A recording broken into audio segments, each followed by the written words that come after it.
स्वास्थ्य विभाग की लापरवाही कम होने का नाम नहीं लेती, चाहे वो इलाज में लापरवाही हो या दवाओं में। इन सब में सबसे ऊपर नाम है एम्बुलेंस का, जो शायद ही कभी समय पे पहुंचता है और इसका खामियाजा लोगों को भुगतना पड़ता है। ऐसा ही एक केस 17 जुलाई को भी देखने को मिला था, जब बांदा जिले के पंडुई गाँव की संपत एम्बुलेंस को फोन करती है, लेकिन एम्बुलेंस 6 घंटे बाद पहुंची।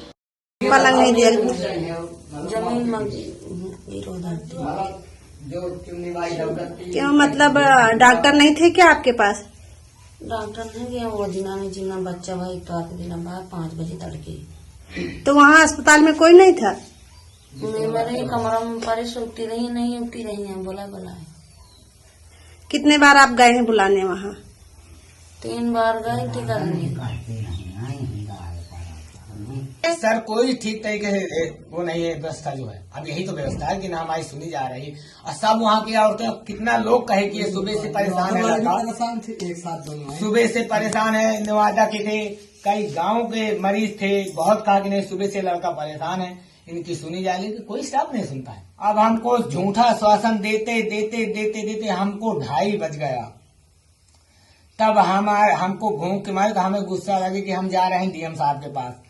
उन्हीं से कहेंगे कि तो हमको किराया भाड़ा दीजिए सर, ये तो एम्बुलेंस की सेवा प्रदान करिए। जो थे और वहाँ का स्टाफ मुझे मारने के लिए धमकी दे रहे थे कि तुम चिल्ला क्यों रहे हो इतना, तुम बार बार फोन क्यों कर रहे हो 102 नंबर पे।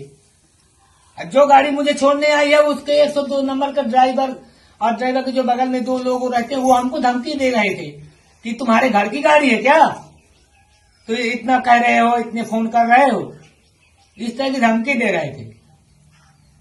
तो यहाँ गरीबों की और कोई वो सुनाई थोड़ी है सर, क्या होगा। ये स्टाफ बिल्कुल बेकार, कोई स्टाफ में दम नहीं है कि कोई स्टाफ सुने। वहीं सीएमओ डॉक्टर संतोष कुमार इन आरोपों को गलत बताते हैं। भाई ऐसा हो सकता है कि कहीं गाड़ी एंगेज हो किसी पेशेंट को लाने में, और जब तक किसी दूसरे मरीज की कॉल आ गई हो तो उसमें थोड़ा विलम्ब हो सकता है। इस वजह से किसी केस में विलम्ब होना स्वाभाविक है। उसमें गाड़ी यदि आप अर्जेंट फिर फोन करेंगे तो हम दूसरे स्तर से अवेलेबल कराने की कोशिश करें। जी सर ठीक है, लेकिन अगर 1 घंटे आध घंटे की बात हो तो ठीक है, लेकिन दिन भर की बात अगर हम देखें कि 9 से 4 के बीच में गाड़ी नहीं पहुंचा रही है लोगों को घर तक और उनकी बहुत स्थिति खराब है, तो फिर ऐसे में क्या हो सकता है? नहीं, ऐसा ये कहना मेरे ख्याल से ठीक नहीं है। ऐसा कोई केस हो तो बताइए आप, मेरे जी नहीं है। पड़मई गांव, पड़ुई गांव का उदाहरण है। पड़ुई का उसकी जांच करेंगे, गाड़ी खराब हुई क्या है, ऑफ रोड गाड़ी कैसे हो गई, उसकी व्यवस्था की हम जांच करेंगे।